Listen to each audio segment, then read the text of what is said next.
आइए कुछ और आंकड़ों की भी बात कर लेते हैं, कुछ और हम समझ लेते हैं। क्या हमको पता है कि हमारा बिजनेस जो है वो कितना प्रॉफिट हमको दे रहा है? डू वी नो कि हमारा बिजनेस हमको कितना प्रॉफिट दे रहा है?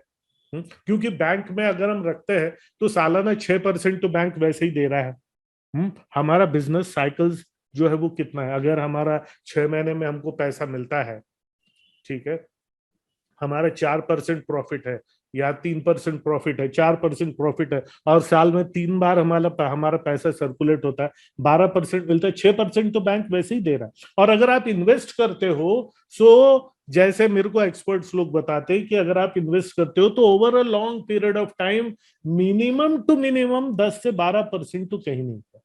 क्या इतना रिटर्न आपका बिजनेस दे रहा है? या आप जो जब पैसा सिर्फ इन्वेस्ट करके ही अगर इतना पैसा मिलता है, और अगर आपका बिजनेस ओवरऑल सब ये करके अगर 5% 6% देता है, वो बिजनेस करने का कोई सेंस भी बनता है या नहीं बनता है? मैं बोलता हूं आपका बिजनेस लॉस में काम कर रहा है इस कंपैरिजन की तुलना में। क्या आप मुझे गलत साबित कर सकते हैं?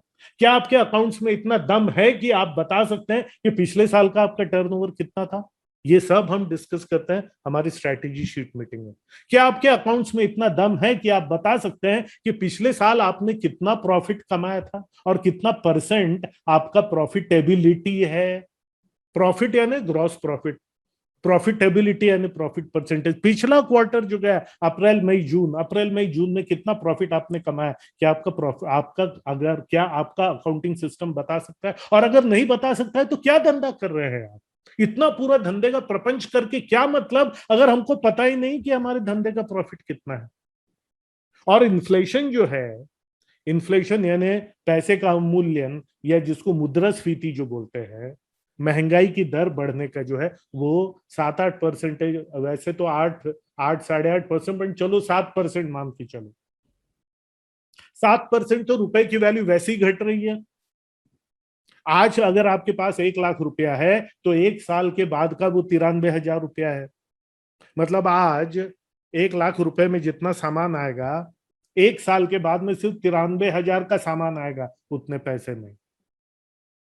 तो ओवरऑल ये 7% का अवमूल्यन मान करके अगर आपका प्रॉफिट परसेंट 10% भी है तो एक्चुअल प्रॉफिट आपका सिर्फ 3% है। ये पूरा बिजनेस का प्रपंच करके कोई मतलब भी है या नहीं है?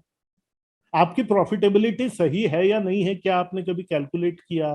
आपकी प्राइसिंग स्ट्रक्चर सही है या नहीं है, क्या क्या कभी आपने कैलकुलेट किया? टूल्स और टेक्निक्स तो कोई दुनिया भर के बता देगा, पर ये बेसिक चीजें अगर आपने नहीं की हैं तो कोई सेंस बनता है क्या बिजनेस करने का? मेरा कहने का मतलब है दोस्तों, ये एक्चुअल अकाउंटिंग और प्रॉफिटेबिलिटी अगर आप कैलकुलेट, अगर आपने अभी तक नहीं किया है तो कोई सेंस नहीं बनता है बिजनेस करने का। क्योंकि अगर आपको पता ही नहीं कि आपका प्रॉफिट कितना है,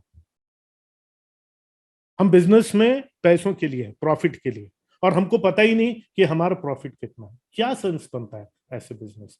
सोचिए और डिसाइड कीजिए।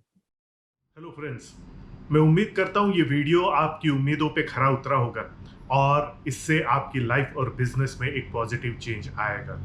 ये पॉजिटिव चेंज तभी आएगा जब आप इस वीडियो को सिर्फ देखेंगे और सुनेंगे नहीं, बल्कि इसमें कही हुई बातों को अमल में भी लाएंगे, क्योंकि एक्शन लेने से ही आपको लाइफ में रिजल्ट्स मिलेंगे। किसी भी अन्य जानकारी के लिए, हमारे दूसरी ट्रेनिंग प्रोग्राम्स के लिए, हम और आप लॉन्ग टर्म कैसे जुड़ सकते हैं, इन सब की जानकारी के लिए यहाँ पर दिया हुआ जो हमारा वेबसाइट पोर्टल है ajayshesh.in, उस पर जाएं और सभी जानकारी आपको मिलेगी। आपके उज्जवल भविष्य की, बिजनेस की, लाइफ की मैं कामना करता हूं।